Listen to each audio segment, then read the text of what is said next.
I'm going to really zero in on the SNAP error rate and a few more changes that are happening now so that state leaders, the state leaders that you're talking to, this is probably what they're panicking about right now, and rightly so. But they don't need to panic. There are positive steps they can take to address this.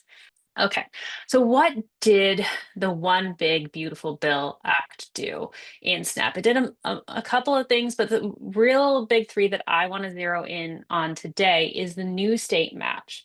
So this is going to be based on states' error rates. If they have under a 6% error rate, which is kind of the average over the last 20 years-ish, it's going to be a 0% match. The federal government is still going to be covering 100% of benefits. Now, if they're at 6% or all the way up until 8%, it's a 5% match. Between 8 and 10%, it's a 10% match. And for those states that have over 10% of their payments being sent in error, it's a 15% match. Now, how do we calculate errors? Before the One Big Beautiful Bill was passed, it was any error over $56 as of 2024. Now it's going to be any error over $0. So if a state makes a deduction error, as in they ask the applying household, what are your childcare costs? And they get that wrong, and they don't count it correctly. A deduction cost can be, it can affect a couple dollars here and there, up to $10, $50 of a monthly benefit. That will now count as an error. That's important. It is an error. We are sending that an error. If a state is calculating someone's deductions or eligibility incorrectly, that's an error. We're catching all of that now. And the third important piece for states to monitor is that their administrative match, how much they pay caseworkers, all of those eligibility systems. That's what we're talking about when we're talking about the administrative match. It used to be covered 50% by the feds. Now just 25% of that cost will be covered by the feds. So those are three really big errors. And I think it's important to focus on the why before we get to the impact. So we used to have high error rates in 1997, 1998, and those were driven down to 3 to 4% between 2009 and 2014.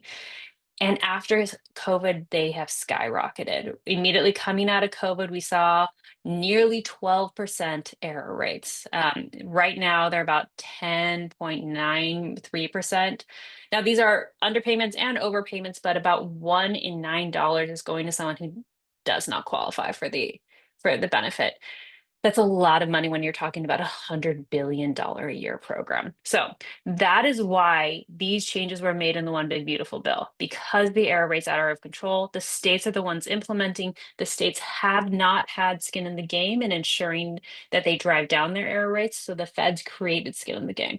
Skin in the game exists in other programs. For instance, Medicaid generally has about a 70% on average match for the traditional population. They're carrying that state responsibility, that essential aspect of federalism, which is that states have skin in the game, into the SNAP program for the very first time. Okay, next slide has a lot of numbers, but I'm going to focus on the one that's in the big one. If nothing changes, states are on the hook for $11 billion in 2 years. That's a lot of money. It ranges, there are 8 states that have been doing great. They have error rates under 6%. They're going to be paying nothing. Most states don't, obviously. So some states like California, they're looking at $1.8 billion. That's a lot. Other states, even I'm going to pick on Virginia because that's where I am. Virginia is on the hook for about $258 million a year. I don't know about most state budgets. I don't know about every state budget, but for most states' budgets, that's a lot of money. Okay, so what can states do? What proactive changes can states start? Because while the state match goes into place in FY 2028, it's based on the state's FY 25 or 26 error rate. Hopefully, the 26 error rate is lower than the 25 error rate. And that means you have maybe just this legislative session, maybe just changes that you can implement over the next 6 months to really drive down that error rate. I'm going to focus on 4 reforms today that you might want to bring to your state legislators, that you might want to bring to your state SNAP administrators and say, are we doing this? So, first is to cross check the applicant's information. Now, you might think like, oh, the applicant is putting on their form, they make $0. We're going to run their name and we're going to check that. Not all the time. States currently get pinged, they get fined if they don't get out the SNAP benefit within 30 days. And there's something called right to file in place where if the application has a name, address, and a signature, the state has to process it as though it's a real application. But the states, if they're implementing even in-state wage data checks, and they're saying, okay, John Smith says he has $0, is that true? If they are cross-checking the deduction info, they will catch a lot of these errors with just simple in-state cross-checking solutions. Most states have in-state wage data. They're just housed in a different department. That doesn't have to be the case. You can make sure, pass legislatively, or using, if you have a governor on your side, you can cross-check that really easy.